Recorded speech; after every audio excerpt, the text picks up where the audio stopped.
If I'm going to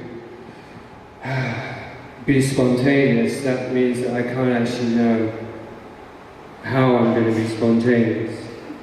If I'm going to talk to you about spontaneity, I can't plan it. The best thing I can do is give you a show of spontaneity, which could be very ugly, could be very uncomfortable, could be very dull, could be any number of things. It's not necessarily going to be entertaining or interesting. Certainly not going to be informative. I think that you've had more than enough information over the last 2 days. I don't have any more information for you. At least not in the usual sense of the word. I did have an idea today. Excuse me.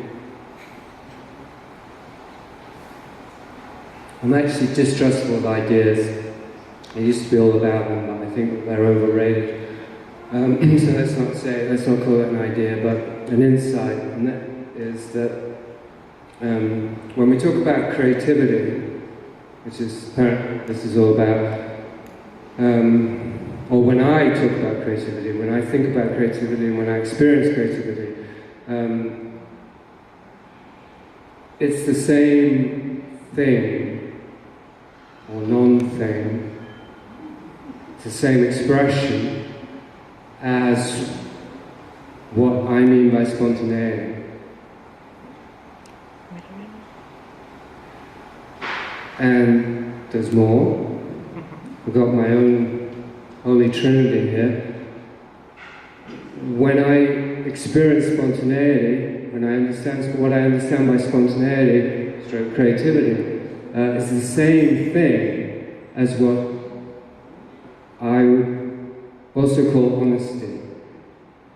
So these three things that I'm just not quite spontaneously offering up to you: spontaneity, creativity, honesty. And it just occurred to me that we use words, we use language, and we assign these labels to things, and then because of that we think that we've actually identified realities. But what if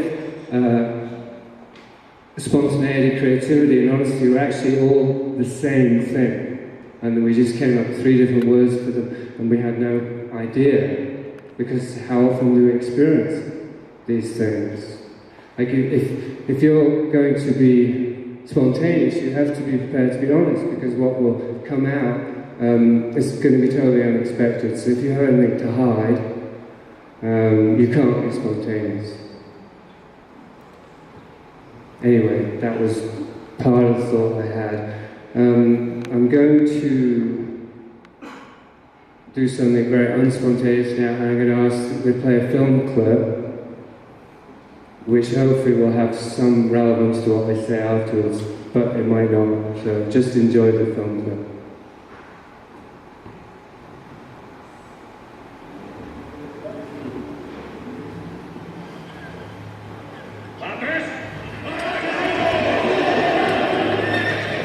Dentro de 3 semanas, yo estaré recogiendo mis cosechas. Imaginad dónde querréis estar. Y se hará realidad. Manteneos firmes, no os separéis de mí. Si os veis cabalgando solos, por verdes prados, el rostro bañado por el sol, que no os cause temor. Estaréis en el delicio y ya habréis muerto. Hermanos, lo que hacemos en la vida tiene su eco en la eternidad.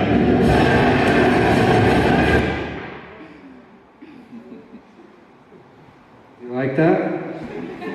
I think it's awesome. Does anyone not speak Spanish? Anyone need any help with that?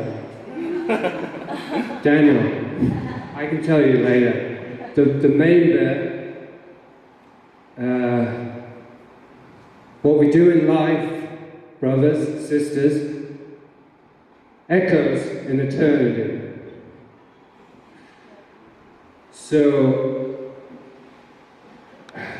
that is the context, like for what I've already said about spontaneity, creativity, and honesty all being one expression, bodily expression, nothing to do with words, believe it or not. eternity is the context. Eternity is the only context that we have. Now, eternity has these associations with spirituality and such forth, mystical concepts. But eternity is just a mathematical, empirical, ontological reality, or however you shape it or spin it or slice it. It's there. Without eternity, there's no context for anything. So, my man Russell Crowe there, no, that's not him. Could be like what's inside Russell Crowe, but we won't go there. He was rallying his troops, and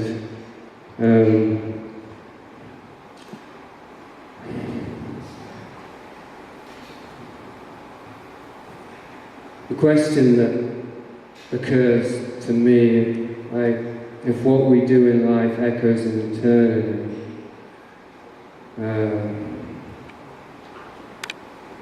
how do we live with that awareness? Do we want our acts to echo in eternity? What is it in us that is adequate, that is worthy to echo in eternity?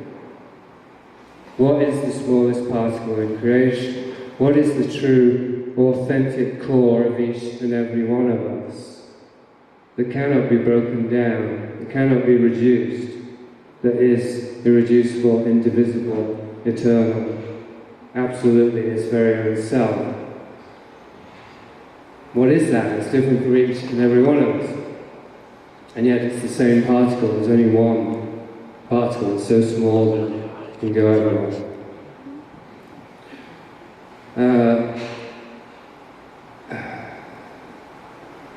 So what this experience is for me